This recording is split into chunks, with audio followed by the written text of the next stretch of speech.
Insyaallah sanatakallam qalilan bil lughatil arabiyyah al-fusha al-fasihah. Insyaallah. Ini bukan doa bukan apa. Hati-hati ya. Nanti ada orang yang nanya, "Kaifa haluk?" Amin.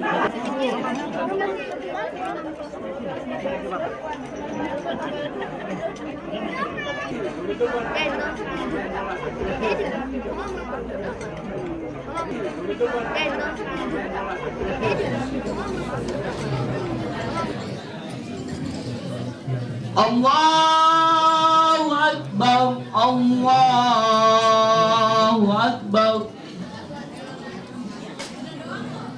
La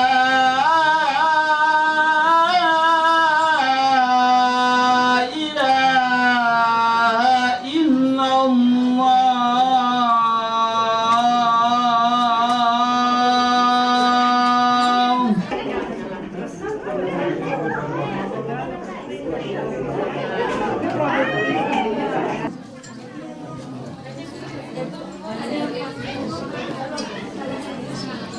Vous avez assisté ce soir à une rupture de jeûne ici chez l'ambassadeur d'Indonésie. Qu'est-ce que vous pensez de cette soirée et de ce genre d'invitation? Tout d'abord, je suis vraiment heureux, ravi. C'est un honneur pour moi d'être présent ici dans cet iftar. Vraiment, c'est une richesse. C'est la première fois que je suis présent dans un iftar d'un pays de l'extrême-orient, si on peut dire. C'était une soirée extraordinaire pour moi. J'étais fier d'assister à ce iftar parce que je me suis senti parmi mes frères musulmans que j'ai jamais eu l'occasion d'aller voir leur pays, mais ce beau pays qui est la Belgique nous a réunis. Alors avec nos amis et nos frères musulmans, nous avons passé un agréable moment. Je trouve que c'est une très bonne initiative. Ici ce soir, nous avons constaté cette influence et cette fraternité, cette solidarité, vraiment ensemble dans la même salle, les femmes, les hommes ensemble, et ils ont écouté l'imam. C'est pas vraiment un discours, je dirais, d'une personne, mais c'est un discours avec les échanges et la participation des fidèles, soit hommes, soit femmes. Donc j'ai trouvé, allez, je vois comme une richesse pour la première fois.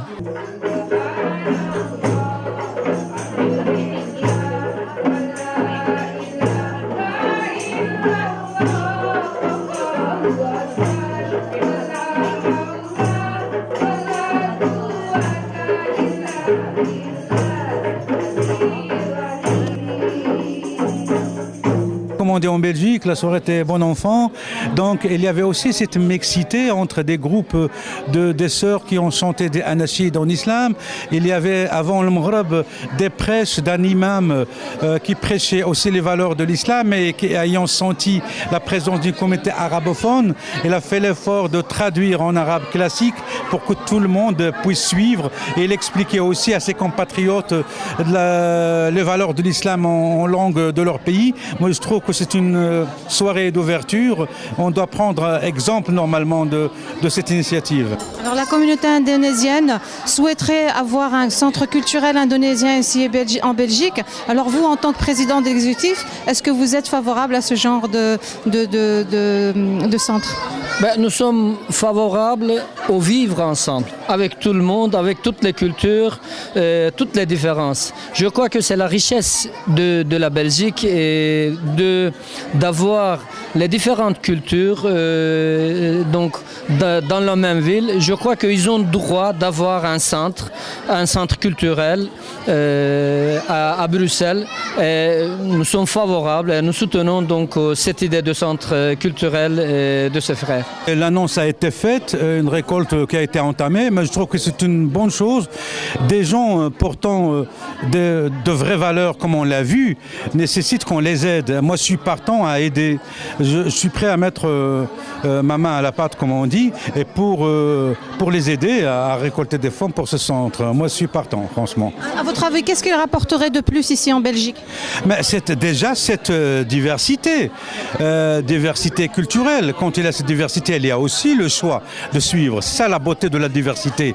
Quand on voit un jardin, différentes couleurs, différentes roses, c'est beau. Au lieu d'aller se promener dans un jardin où il n'y a qu'une seule couleur, une seule sorte de fleurs ou de roses. Cette multitude est une richesse.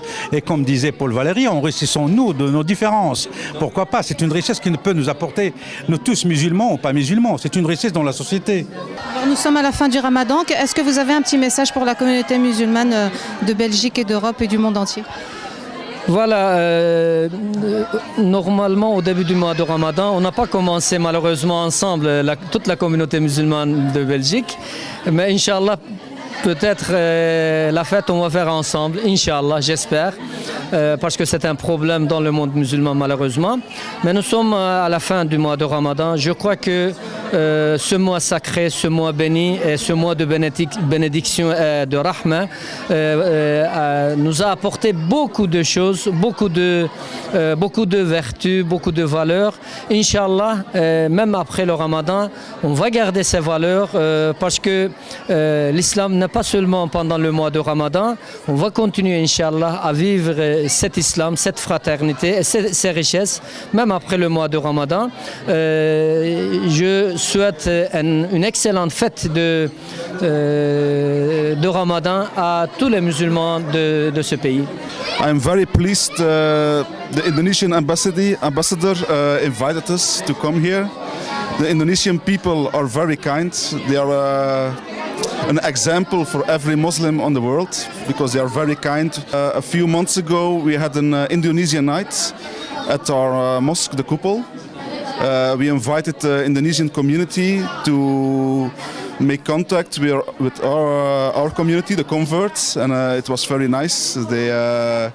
They made traditional Indonesian food. So, What do you think about Indonesian food? oh, I love it. You are converted to Islam, you are Belgian? Yes, I'm Belgium, yes.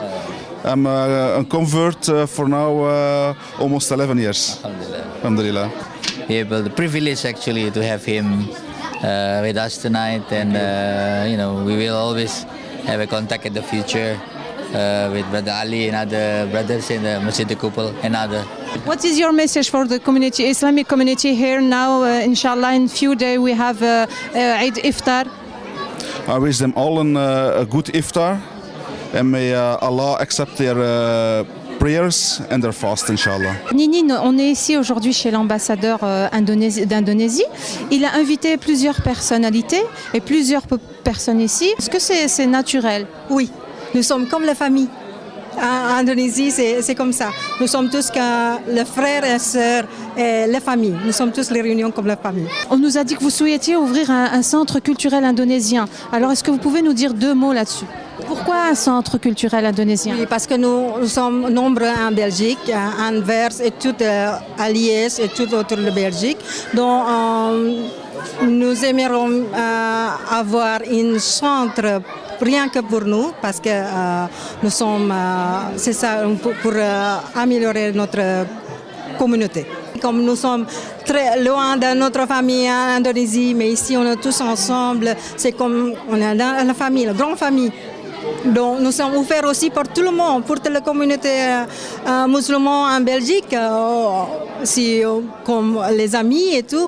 Nous sommes tous accueillis comme notre famille. النشاط الرمضاني في السفارة مستمرة كل شهر رمضان، فإذا كان النشاط الديني في غير رمضان كل شهر فيه تعليم والتدريس والمحاضرات الدينية، ففي رمضان يكون أكثر. على الأقل في الأسبوع مرة واحدة يجتمع المسلمون الإندونيسيون إما في السفارة وإما في بيت السفير. والموضوع عن يعني تذكرة المسلمين الإندونيسيين عن حقيقة الصيام وحقيقة الأخوة وحقيقة العبادات في الإسلام، ويكون به يعني علاقة الأخوة بين المسلمين قوية، إندونيسيون أو عربيون أو غربيون، كما قال في القرآن: وذكر فإن الذكرى تنفع المؤمنين. كل يوم نذكر المسلمين أو كل أسبوع أو كل شهر. في رمضان يكون أكثر، ويكون في رمضان كله يكون أكثر من غير شهر رمضان. لازم عليها تكون تذكير بلغة الأندونيسية. هذا لازم، لأن هنا الذين يسكنون في بلجيك من مختلف الجذور بمختلف اللغات، منهم لا يستطيع أن يتكلم العربية لأن خلفياتهم متنوعة، لذلك أحيانا نذكرهم باللغة الإنجليزية مع الدكتور بختيار باللغة العربية أو باللغة الإندونيسية، نعم، حتى يفهموا حقيقة الدين باللغات المختلفة. ما هي رسالتك للمسلمين في العالم كله في هذا اليوم العيد إن شاء الله؟ طيب، يوم العيد يوم يعود الإنسان إلى الفطرة، فنحن نريد أن نقول هيا نعود ونرجع إلى فطرتنا الإنسانية النقية النظيفة والإسلام الحنيفية، بعدما بعدنا مثلا عن الطريق البعيد والضلال نرجع إلى فطرتنا الإسلامية السليمة والحنيفة، هكذا. I'm very happy. I'm very privileged actually.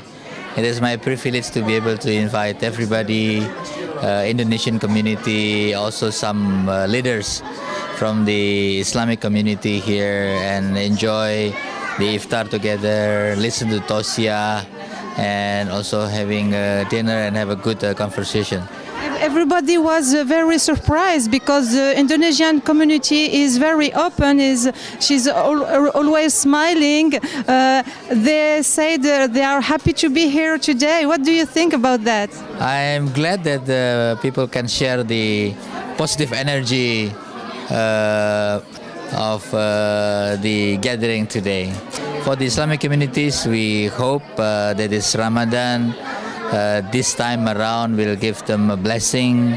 Hopefully their wishes are blessed by Allah subhanahu wa ta'ala, and I hope they will be able to be happier and be richer in spirit after this Ramadan. This is a very difficult Ramadan for Islamic community, Indonesian community especially, because it's a very long 18 hours of fasting. We normally have fasting in Indonesia only 12 hours, but this is very long. But I think it's one of the real tests is being able to fast this long in a foreign country.